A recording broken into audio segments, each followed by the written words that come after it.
Untuk pertama kalinya, sebuah dokumen tunggal menyatukan data komprehensif tentang bagaimana mikro dan nanoplastik menyebar melalui biosfer, memasuki rantai makanan, dan membahayakan kesehatan manusia dan ekosistem.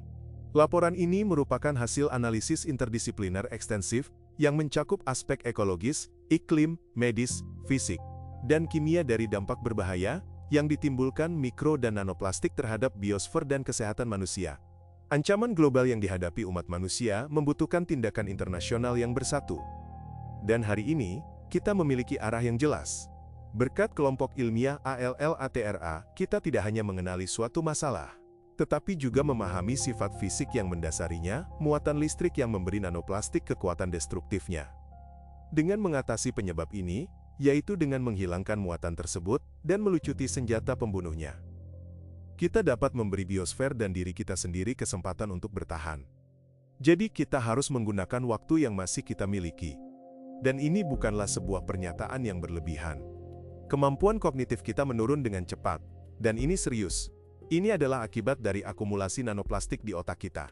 Anda mungkin sudah menyadarinya pada diri sendiri dan orang-orang terdekat Anda. Kecuali kita bertindak, hal ini hanya akan semakin memburuk dari tahun ke tahun. Dan sekarang, Anda akan mempelajari alasannya. Zaman kepunahan intelektual.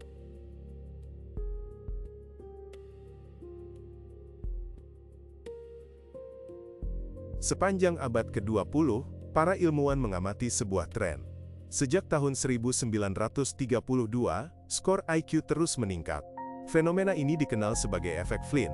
Namun, di antara generasi yang lahir setelah tahun 1970-an, peningkatan IQ telah berbalik menjadi penurunan bertahap. Tes IQ wajib untuk personel militer di berbagai negara menunjukkan penurunan skor sejak pertengahan tahun 1990-an. Menurut studi lain yang dilakukan antara tahun 2006 dan 2018 di Universitas Northwestern, orang Amerika menunjukkan penurunan IQ di 3 dari 4 bidang kognitif.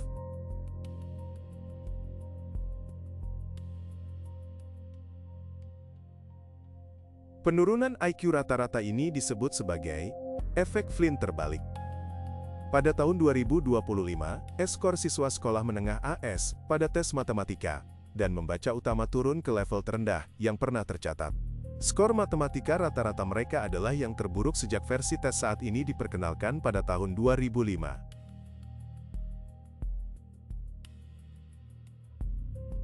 Sementara skor membaca adalah yang terendah sejak pengujian dimulai pada tahun 1992. Tren serupa telah diamati di negara lain. Penurunan IQ yang stabil terus berlanjut hingga saat ini. Skor kecerdasan tidak lagi meningkat. Skor tersebut perlahan tapi pasti menurun. Tetapi apa yang ada di balik tren yang mengkhawatirkan ini? Satu korelasi penting menonjol. Penurunan IQ rata-rata bertepatan dengan peningkatan eksponensial produksi dan polusi plastik. Lihatlah grafiknya, semakin banyak plastik, dan karenanya semakin banyak mikro dan nanoplastik di lingkungan, semakin rendah IQ. Ini menunjukkan hubungan yang jelas antara peningkatan jumlah plastik dan penurunan kemampuan kognitif.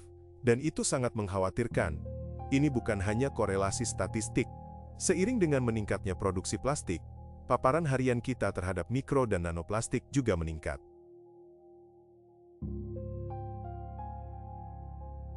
Partikel plastik bermuatan dapat dengan mudah menembus penghalang biologis, termasuk sawar darah otak. Setelah masuk ke dalam otak, partikel nanoplastik menumpuk tidak hanya di neuron, tetapi juga di sel glial. Sel-sel yang memberi nutrisi dan melindungi neuron serta membantu membentuk koneksi saraf. Ada jauh lebih banyak sel glial di otak daripada neuron itu sendiri.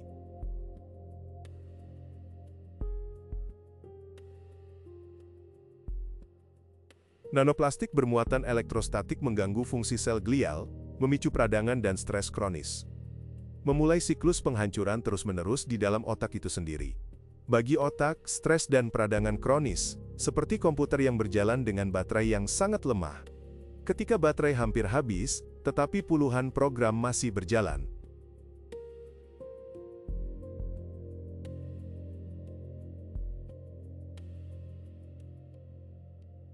Sistem secara otomatis beralih ke mode hemat daya, mematikan aplikasi yang boros energi untuk menghindari panas berlebih atau macet. Otak kita bekerja dengan cara yang serupa. Ketika stres, ketika peradangan mencapai titik kritis, otak, seperti komputer, evakuis, pada akhirnya akan mematikan bagian-bagian yang paling membutuhkan energi untuk bertahan hidup dan menghemat energi. Bagian pertama yang akan mati adalah korteks prefrontal, bagian otak yang paling muda dan paling kompleks. Bagian ini dianggap sebagai pusat kendali, bertanggung jawab atas fungsi-fungsi penting seperti kecerdasan, pengaturan perilaku, dan kemampuan untuk berpikir logis konsisten, dan rasional dengan membandingkan fakta dan menarik kesimpulan. Bagian yang paling berbahaya adalah bahwa matinya korteks prefrontal terjadi secara diam-diam, tanpa kita sadari, dan kita bahkan tidak akan menyadarinya. Otak akan beralih ke program bertahan hidup dasarnya. Sistem respons cepat kuno, sistem limbik, mengambil alih. Struktur utamanya, amigdala dan hipotalamus, memicu reaksi melawan, lari, atau membeku, cepat, impulsif, dan tanpa waktu untuk refleksi. Sistem-sistem ini akan tetap aktif untuk sementara waktu, karena otak mengidentifikasinya sebagai hal yang penting untuk dia bertahan hidup. Akibatnya, pengambilan keputusan rasional digantikan oleh kepanikan, kreativitas dan kecerdasan digantikan oleh degradasi dan ketumpulan. Empati memudar digantikan oleh ketidakpedulian atau agresi. Partikel plastik bermuatan elektrostatis yang masuk ke otak berinteraksi dengan membran neuron, mengaktifkan mikroglia, dan terus-menerus memicu stres oksidatif dan peradangan kronis. Stres berkepanjangan secara harfiah membentuk kembali otak. Di korteks prefrontal, pusat analisis dan kontrol, koneksi saraf melemah dan hancur. Perubahan serupa terjadi di hipokampus, wilayah yang bertanggung jawab untuk memori dan pembelajaran. Koneksi saraf memudar, dan hipokampus memburuk. Di amigdala, pusat ketakutan dan kecemasan, hal sebaliknya terjadi. Koneksi menguat, kecemasan dan agresi meningkat, dan serangan panik dapat berkembang. Otak mengatur ulang dirinya sendiri. Alih-alih berpikir dan menganalisis, ia mulai beroperasi berdasarkan insting. Dengan demikian, ia kehilangan kemampuan untuk mengenali bahaya nyata dan merespons dengan tepat. Ini bukan reaksi sementara. Ini adalah restrukturisasi mendasar dari otak. Kapasitas untuk belajar, kerjasama, dan pengambilan keputusan rasional menurun. Ini mungkin membantu menjelaskan tren global yang kita lihat saat ini di masyarakat. Penurunan kecerdasan rata-rata, peningkatan kecemasan dan depresi, peningkatan agresi, impulsivitas, dan masalah dalam hubungan sosial. Seiring dengan terus bertambahnya jumlah plastik di lingkungan, efek Flynn terbalik hanya akan menjadi lebih nyata. Orang-orang tidak hanya akan menjadi kurang cerdas, mereka bahkan tidak akan menyadarinya. Mereka akan menjadi tawanan realitas yang terdistorsi oleh otak mereka sendiri. Akibatnya, umat manusia akan kehilangan kemampuan untuk memahami dunia, peristiwa, dan bahkan ancaman yang jelas secara memadai. Mereka tidak lagi dapat menghubungkan fakta secara logis dan oleh karena itu, akan kehilangan kemampuan untuk membuat keputusan yang tepat. Itu akan menandai akhir dari pemikiran manusia. Penurunan kognitif kita sudah berlangsung. Ini bukan prediksi, tetapi kenyataan. Plastik membuat kita kurang cerdas dan kurang mampu menanggapi krisis. Plastik merusak bagian otak yang bertanggung jawab atas memori, perhatian, pemecahan masalah, dan kreativitas. Kemampuan yang sangat kita butuhkan untuk mencapai terobosan ilmiah dan menemukan cara untuk menetralisir ancaman yang koopnya ditimbulkan oleh mikro dan nanoplastik. Dan kita hanya memiliki sedikit waktu tersisa untuk membuat keputusan yang tepat. Namun, hilangnya kecerdasan bukanlah hal terburuk yang menanti kita. Paparan berkepanjangan terhadap mikronanoplastik dan akumulasinya di otak menyebabkan kegagalan bertahap bahkan fungsi bertahan hidup kita yang paling mendasar. Dengan kata lain, kita berisiko kehilangan bukan hanya kemampuan kita untuk berpikir, tetapi juga kemampuan kita untuk hidup. Dan jika itu terdengar berlebihan, pertimbangkan makhluk buas itu. Karena massa tubuh mereka jauh lebih kecil, konsentrasi tingkat plastik di otak mereka jauh lebih tinggi. Mereka sudah hidup di dunia yang sekarang dengan cepat kita masuki.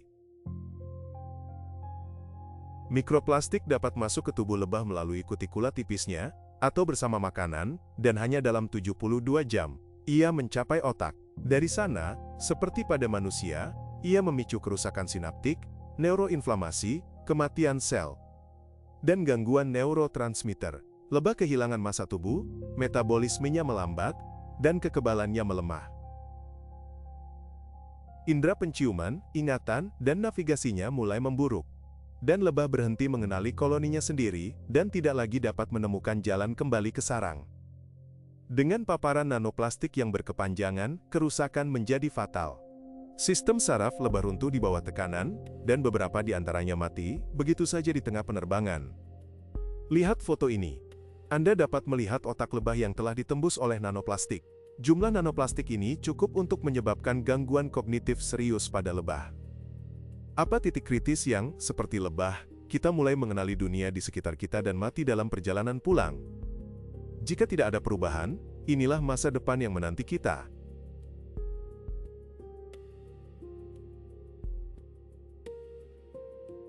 Penting juga untuk mengakui bahwa tidak ada tingkat aman bahan kimia ini di dalam tubuh. Jadi, meskipun manifestasinya mungkin membutuhkan waktu pada dosis yang lebih rendah, bukan berarti pada dosis yang lebih rendah aman untuk memilikinya. Mengapa ini penting? Saya pikir ini penting karena banyak alasan, karena begitu kita menetapkan ambang batasnya. Berbagai kelompok kepentingan khusus akan berpendapat untuk menjaga konsentrasi mikronanoplastik di bawah tingkat itu, baik di tanah, air, atau apapun itu. Dan artinya kita diizinkan memiliki sejumlah mikronanoplastik di sumber kita, udara, tanah, air, dan sebagainya.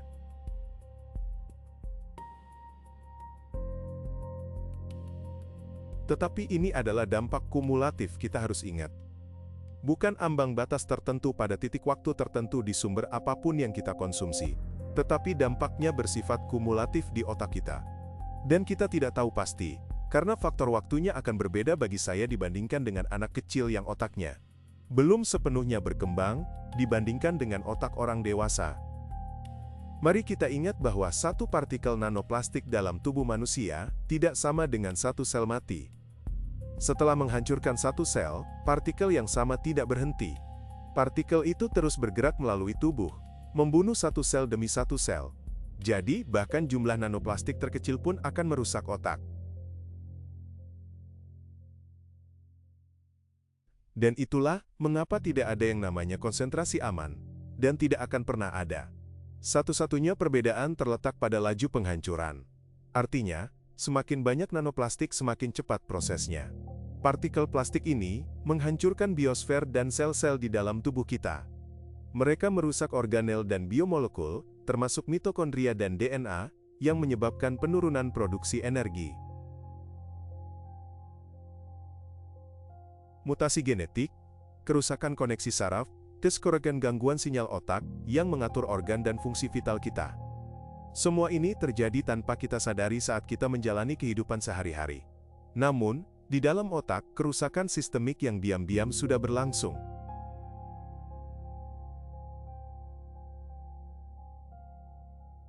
Pertanyaannya adalah, akankah kita sebagai umat manusia menyadari skala penuh ancaman ini tepat waktu dan menemukan cara untuk menghilangkan kemampuan mikro dan nanoplastik untuk mengakumulasi dan mempertahankan muatan listrik?